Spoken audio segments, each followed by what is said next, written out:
Oi, Catamires do Resenhando Sonhos, hoje é dia da gente ouvir a palavra de Fonda Lee. Em dezembro de 2024 eu compareci a Dragon's Chill Nexus nos Estados Unidos, tem vlog aqui no canal da minha presença na convenção, e eu tive a oportunidade de entrevistar a Fonda Lee e a Robin Hobb, e hoje eu vou compartilhar com vocês a entrevista que eu fiz com a Fonda Lee. A Fonda Lee é a autora de Cidade de Jade, publicada aqui no Brasil pela Alta Novel. Eu não tenho as edições brasileiras, infelizmente, para mostrar para vocês. As edições que eu tenho são as edições da Broken Binding. Eu tinha as edições de capa tradicional americana, mas eu me desfiz delas porque eu vou ficar com as edições da Broken Binding, que são belíssimas. Deixa eu tirar a jacket. Eu tenho um Reels lá no Instagram que mostra essas edições em detalhes pra vocês. Essa aqui foi a edição que eu levei pra ela autografar pra mim. Está aqui devidamente autografado por Fonda Lee. Essa série aqui virou uma das minhas favoritas aí, porque eu tinha lido Cidade de Jade em 2022 e ano passado eu resolvi reler pra ler a trilogia inteira e concluir essa dinâmica. Aqui no Brasil a gente tem a publicação então do primeiro e do segundo livro e estamos aguardando o terceiro. Imagino que deva vir no final do ano ou ano que vem, comecinho do ano que vem, levando em consideração os históricos aí de publicação dos dois primeiros livros. Essa é uma história de fantasia urbana que tem uma magia baseada na Jade. É uma história com muita ação, com um legado familiar. E foi uma história que me encantou, assim, porque tem muitos e muitos assuntos. Eu tenho um vídeo detalhado sobre a trilogia, sem spoilers aqui no canal, que eu vou deixar linkado aqui em cima e aqui embaixo também, no box de descrição, pra você se informar um pouco mais. E como eu falei, eu tive a oportunidade de conversar com a Fonda Lee na Dragon's Chill. Ela foi super gentil comigo, me concedeu um pouquinho do tempo dela ali, além de autografar o livro pra mim. E este é o vídeo, então, onde eu compartilho com vocês esse momento, essa entrevista que eu fiz com ela. Espero que vocês gostem e espero que instigue vocês também a conhecer um pouco mais sobre a história. Okay, so my first question is, we had the publication in Brazil of Jade City. Jade War is coming out January of 2025. Have you been to Brazil? Would you like to go? Do you notice your Brazilian fans online? Have you the opportunity of seeing the comments of the Brazilian readers already? I have not been to Brazil yet. It is very much a place I would love to visit. Been to Chile and Peru and Argentina, and so Brazil is very much, I know, so close, and so I really am looking for an opportunity to visit. So hint, hint. Ah, that's Yes. the moment I send the video to the publisher. Yeah, For if them to send enough an invitation. readers ask for me to come visit, maybe I will get the opportunity. We have a big book convention in Brazil, so that would be a perfect moment for Alta Novel to bring it. Yes, one thing I love about Brazilian readers is how passionate they get. Yes. They are very, very Yes. enthusiastic. They get very, very excited. And as an author, I love to see that. We were talking previously about that. When I was scheduling Robin Hobb's interview, I asked her if it could be in a public space because I had no idea how the American readers behave. And I'm finding everybody so calm and so well behaved in the convention. Not that we are not well behaved, we are, but we are loud. You will be very welcome. Well, I hope so. Fingers crossed. Fingers crossed. Talking about the Greenbone saga, I think one of the things that fascinates me the most after reading all of the trilogy is how many subjects did you tackle in the series? Because when we are talking about fantasy, usually the author picks one thing. So the novel's more political, or it's more in the way of religion. And you kind of worked a little bit of a lot of subjects. We talk about language, and we talk about philosophy, and we talk about the family and politics. I would like to ask you how the planning for that to work is for you. Do you I want to talk about all of those things, I want to approach all of those things, or is something that comes along the way as you are writing the novel? A little bit of both. So when I'm planning the story, I certainly have some big themes, some ideas that I know are going to be part of the story. So in the case of the Greenbone saga, for example, I knew that I wanted the heart of the story to be this family saga. So that was very clear to me from the start, that family was going to be a big theme. And because of the time period that I set it in, late 20th century, post a world war, a time of very rapid modernization, globalization, I knew that a lot of those themes, economic development and migration of people and those Cold War elements, I knew that would come in as well, but I didn't plan all the details. I kind of have a broad sense of what it will be. But a lot of the other themes that come filtering in throughout the process come as a result of the demands of the narrative. So, for example, when I get to the third book, which I know Brazilian readers do not have yet, but it spans... We'll hope will come next year. Yes, hopefully. But it spans a long period of time. And so there's a lot of things that happen in the world that mirror what's had happened in our world, that naturally evolved as a result of telling a intergenerational story. I also end up touching on things like how technology progressed and how culture changed and how the role of women changes. So all of those come about more organically as a result of the writing. And you did a great job. Oh, thank you. Talking about the fact that we have a journey of a family. Well, we're at Dragonsteel. One of the sentences that we are most saying as a Sanderson fan is journey before destination. Mm-hmm. And I think that applies to the Greenbone saga because we follow the steps of that family for many, many years. So my question to you is how to get the reader to be focused in the journey and not concerned about how the end will be. The main thing is to build the connection between the reader and the characters. Make these characters feel like real human beings. Because if you feel a connection to these characters as people, then you are content to just be with them and to live their life with them. It was really important to me while I was writing the Greenbone saga that all of the big, heavy political scenes or the action scenes were balanced by these quieter domestic family scenes. So there's a lot of moments in the Greenbone saga that they are connected to the overall narrative and the plot moving forward, but they maybe feel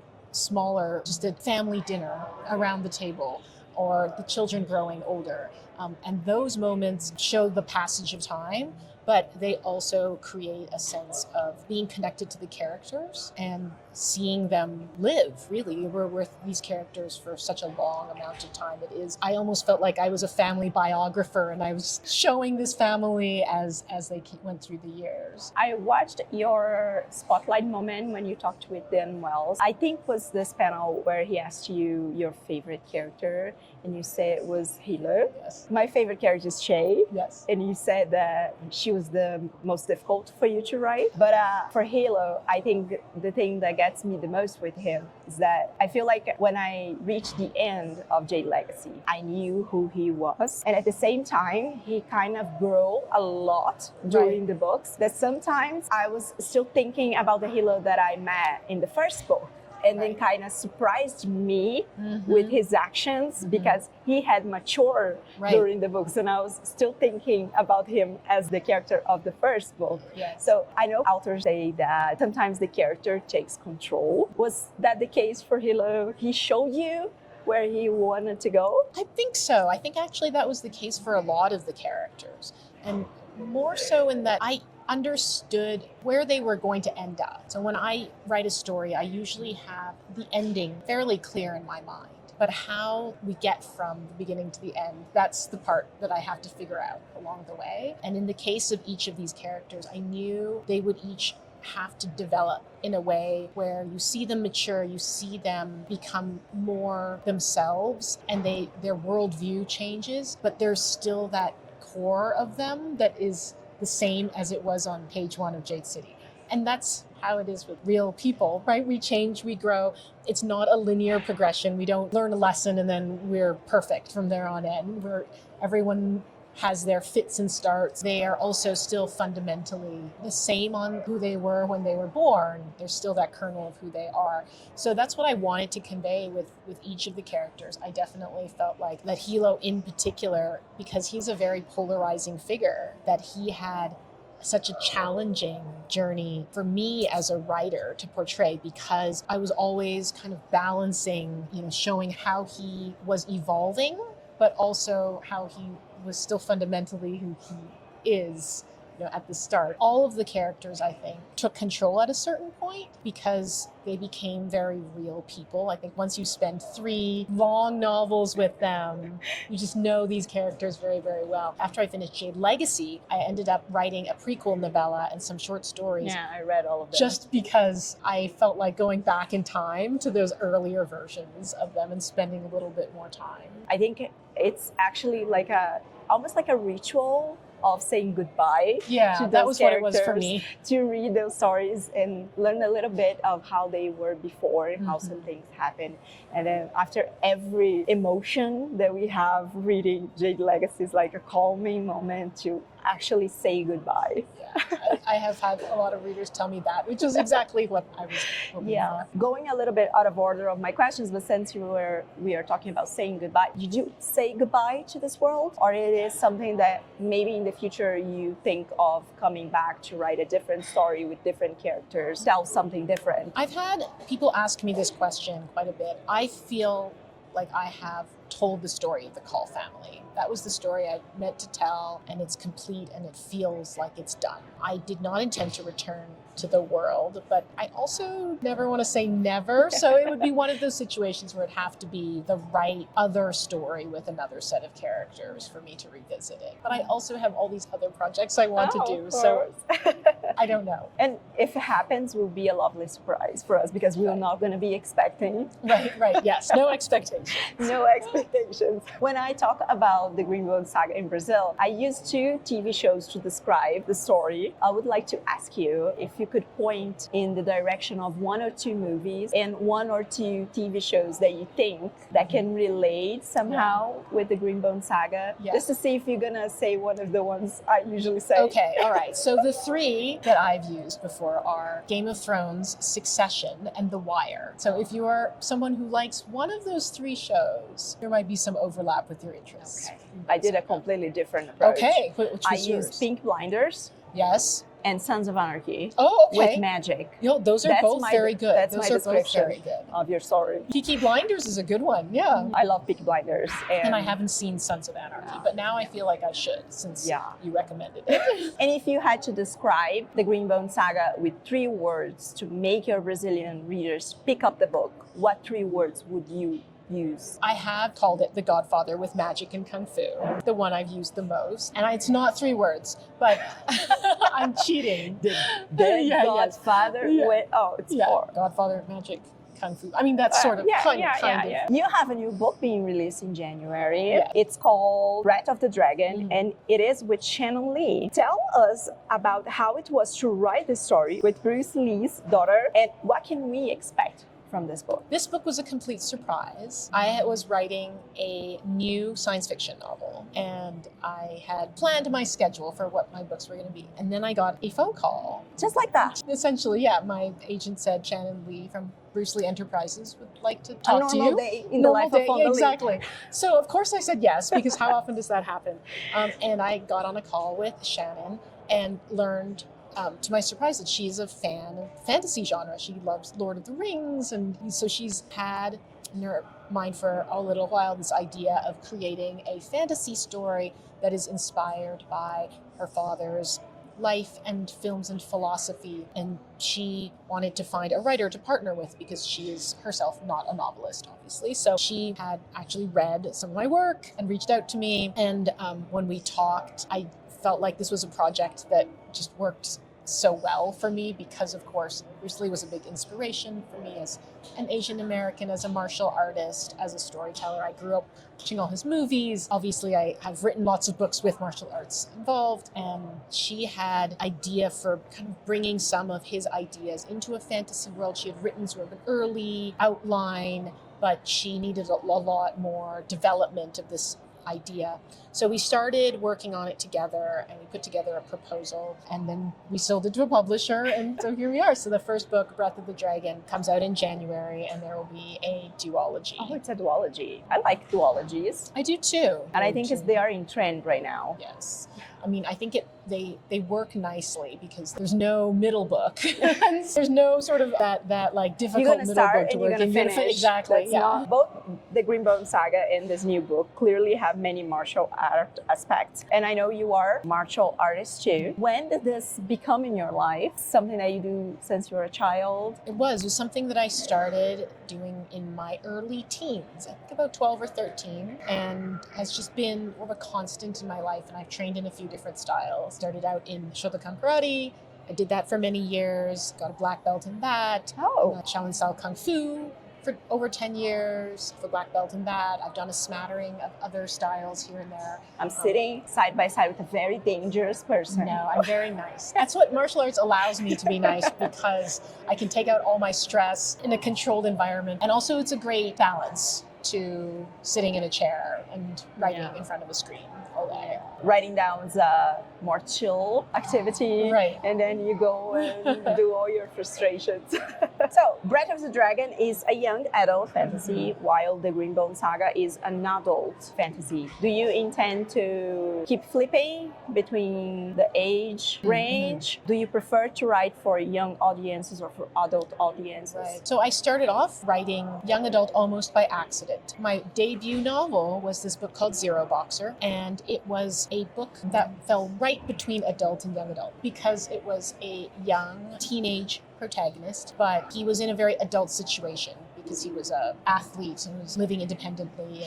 So when it came time to try and publish the book, I had difficulty getting it published because adult editors said it is too young, and the young adult editor said it's too adult. It ended up being published as a young adult novel. And so I said, well, I have a young adult novel published. I'm going to try and write some more young adult novels. I then wrote another 2 young adult science fiction novels. So I started off my career being a young adult. Yes, EXO. Yeah, we have the first one in Brazil, I think. Oh, yes. No, I think you have, yes, you do. You have the first one in Brazil. I read it, so we have it. Oh, okay. I was trying to remember if you have the second, but I don't think so. We have the second. So. I had then at that point 3 young adult novels, and at the same time I was working on Jade City, because I had always intended to write that book as an adult fantasy. When that book debuted, people said, well, what was it like to switch from writing young adult to adult? But I never thought of it that way. I always thought that I was just writing both at the same time. In my mind, Jade City took so much longer to write, but I've been now more well known for my adult work. I hadn't actually intended to go back to young adult until this project came up with Shannon. And now I kind of like having both. I like having my adult fiction, as well as it can be refreshing to write a young adult voice as well and have younger readers brought in. I don't know, but I don't think most of my projects going forward are adult ideas. My science fiction, space opera, standalone is adult, and then after that one is done, I'm hoping to work on another adult fantasy series. Are you an author that feels the pressure of expectation from the readers? Because as you said, the Greenbone Saga was a big hit, and now everybody knows who you are, and everybody has expectations of what's coming next from you. Do you feel that, or are you just feeling? I try not to feel it. Of course, I think it is hard not to when you're an author in this day and age and you're accessible and you see things online. Of course, you do see your readers' expectations. But at the same time, for the longevity of a writing career, that it's important to set a lot of that aside and to just write what is calling to you at that moment. For example, after I wrote the Greenbone Saga, I went and wrote something completely different. I wrote a novella that is Untethered. Untethered Sky, that is the opposite of the Greenbone Saga in many ways. It's so short, one POV, pre-modern era, completely different setting. That was my way of cleansing the palate. It was like I needed to stretch different muscles, keep it interesting for myself. And then I had an idea for another fantasy series, but instead of diving into it, I said, well, I'll go write my science fiction idea first. I think in the long run, my hope is that readers will follow me, the journey wherever it takes them. And I hope that they'll have faith that they'll get a good story. We will. Yeah.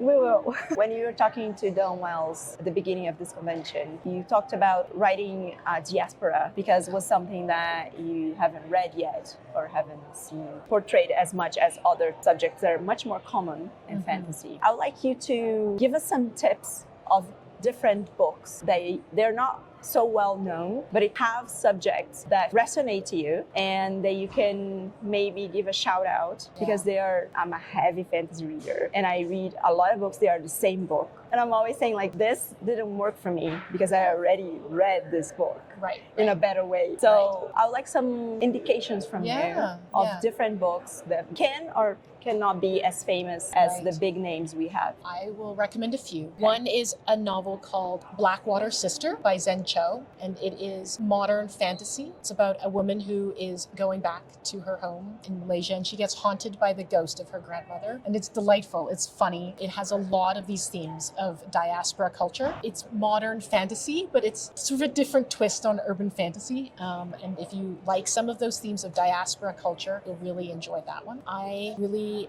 enjoy the work of Robert Jackson Bennett. Oh, I'm a huge fan. I really love the way that he blends more industrial society and more kind of modern themes and elements into fantasy.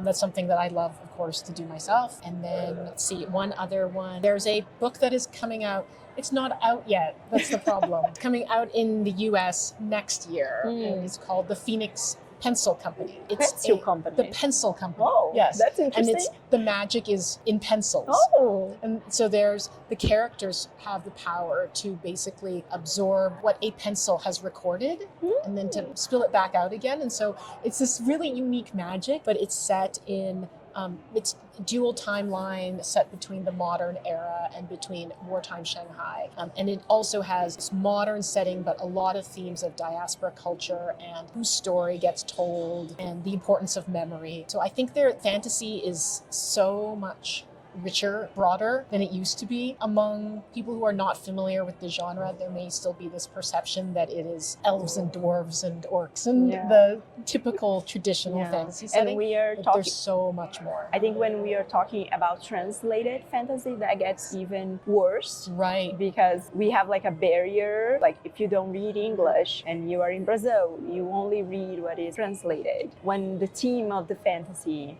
when the subject of the fantasy, it kind of a risky, like the editors feel that it's risky. Oh, I don't know if the readers are gonna like this because it's so different. They usually tend to go to a more safe space. Right. And then we kind of lose all of those good stories. Thing I have also found that really broadens the view of fantasy is reading short fiction. So Ted Chiang, for example, fantastic writer, hopefully available to readers in Brazil.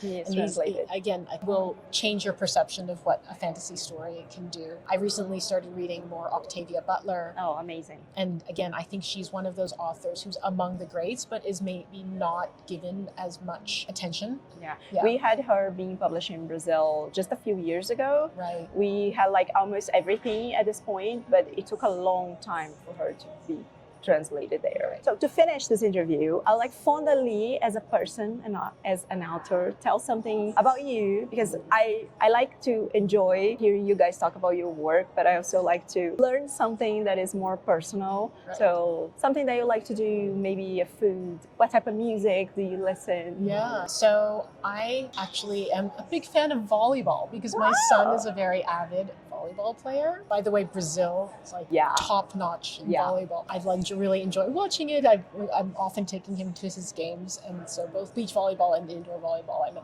avid fan of it. And funny enough, one of my favorite animes, because I'm also a fan of anime, is this about volleyball called Haikyuu. Oh, I heard a lot about it, but I didn't watch it One of my yet. favorites. Well, thank you so Thank much you. for taking the time to talk to your Brazilian readers. Thank you very much. Então é isso, espero que vocês tenham gostado do nosso bate-papo, espero que tenha instigado vocês aí a dar uma chance pra Cidade de Jade. Se você quiser saber mais, como eu falei, o link pra minha resenha da trilogia tá aqui embaixo. E realmente foi uma leitura, assim, muito boa que eu fiz e uma história bastante diferente também, e que já temos aí os 2 primeiros livros publicados aqui, então dá pra engajar e dá pra conhecer essa história. Se você for novo aqui no canal, não esquece de se inscrever, deixar o seu joinha, me conta aqui embaixo nos comentários se você já leu, ficou com interesse de ler, está aí na sua TBR e nas suas metas, conhecer um pouquinho do trabalho da autora. Ela teve lançamento novo esse ano, né? Conforme a gente conversou aí durante o bate-papo, que eu também tô bem curiosa pra ler e vendo aí o que ela vai trazer pro futuro, quais vão ser as próximas histórias que ela vai escrever. Se você for novo por aqui, se inscreve no canal, deixa o seu joinha e a gente se vê no próximo vídeo.